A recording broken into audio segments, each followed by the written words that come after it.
আল আইনানে তাজনিয়ান ওয়া জিনাহুমান নাজরু। শুধু তাই নয়, আল্লাহ বলে সূরা নূর আয়াত নাম্বার 30 আল্লাহ জানায় দেয়, কুল্লিল মুমিনিনা ইয়াগুদ্দু মিন আবসারিহিম ওয়া ইয়াহফাযু ফুরুজাহুম।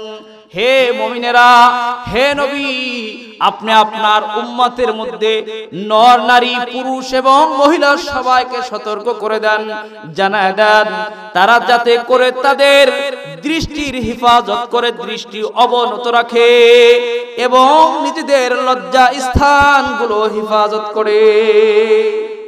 তাহলে আল্লাহ আদেশ করলেন কি?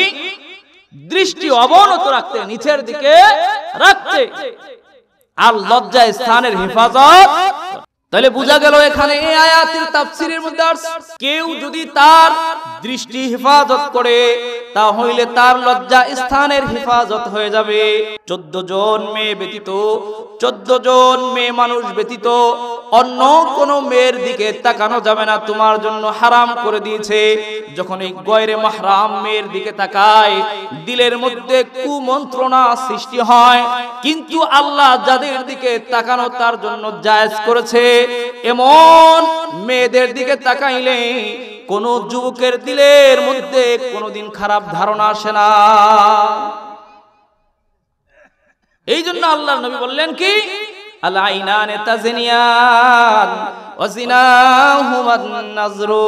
শুধু তাই নয়, আল্লাহ বলে সূরা নূর আয়াত নাম্বার 30 আল্লাহ জানায় দেয়, কুল্লিল মুমিনিনা ইয়াগুদ্দু মিন আবসারিহিম ওয়া ইয়াহফাযু ফুরুজাহুম। হে মুমিনেরা, হে নবী, আপনি আপনার উম্মতের মধ্যে নর নারী পুরুষ এবং মহিলা সবাইকে সতর্ক করে দেন, জানায় দেন তারা যাতে করে তাদের দৃষ্টির হেফাজত করে, দৃষ্টি অবনত রাখে এবং নিজেদের লজ্জা স্থানগুলো হেফাজত করে। তাহলে আল্লাহ আদেশ করলেন কি? দৃষ্টি অবনত রাখতে, নিচের দিকে রাখতে, আর লজ্জা স্থানের হেফাজত।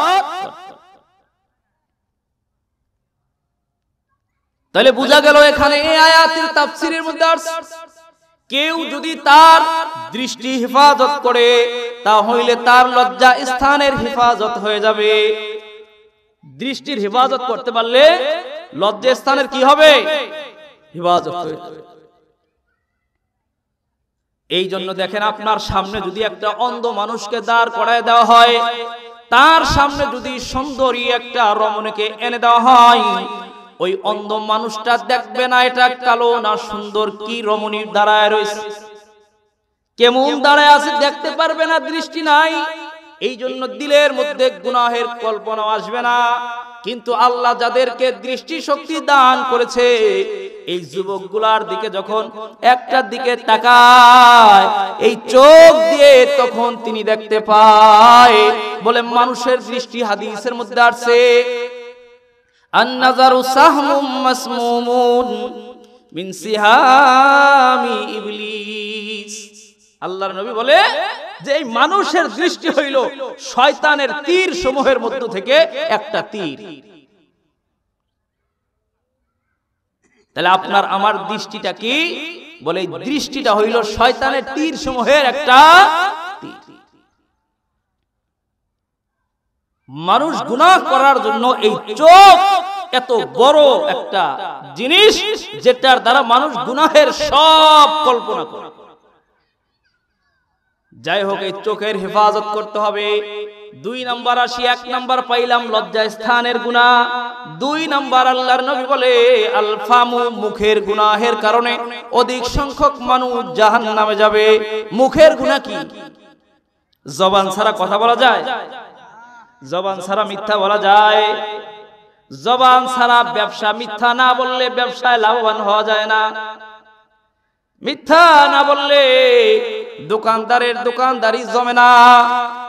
মিথ্যা না বললে, বলে জবান দিয়ে মিথ্যা না বললে একে অপরের সাথে লেনদেন করতে পারে না। কয় মিথ্যা বলে সত্যিটাকে চাপায় দেয়, সত্যিটাকে তারা মিথ্যা বলে সাব্যস্ত করে, মিথ্যাটাকে সত্যি বলে সাব্যস্ত করে দেয় এই মানুষের মুখের কথার মাধ্যমে। এই জন্য আল্লাহর নবী বলেন এই দুই গুনাহের কারণে অধিক সংখ্যক মানুষ জাহান্নামে যাবে। এখন আমাদের মধ্যে আসেনি, মা বোনদের মধ্যে আছে, আর কারে কয় মিথ্যা, কত প্রকারের বিবিসির খবর যদি তিন মাথা একখানে হয়। এই মুখের গুনাহের কারণে অধিক সংখ্যক মা বোনেরা এবং মানুষ জাহান্নামে যাবে। এই জন্য জবানটাকে পবিত্র রাখতে হবে,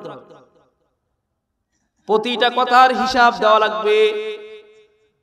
তাহলে আপনারা বলেন যে মেয়েগুলো মহিলা মাদ্রাসায় পড়ে এদের সামনে পুরুষ মানুষের কোনো দেখা হয়, এখানে কোনো পুরুষ মানুষ পড়তে পারে?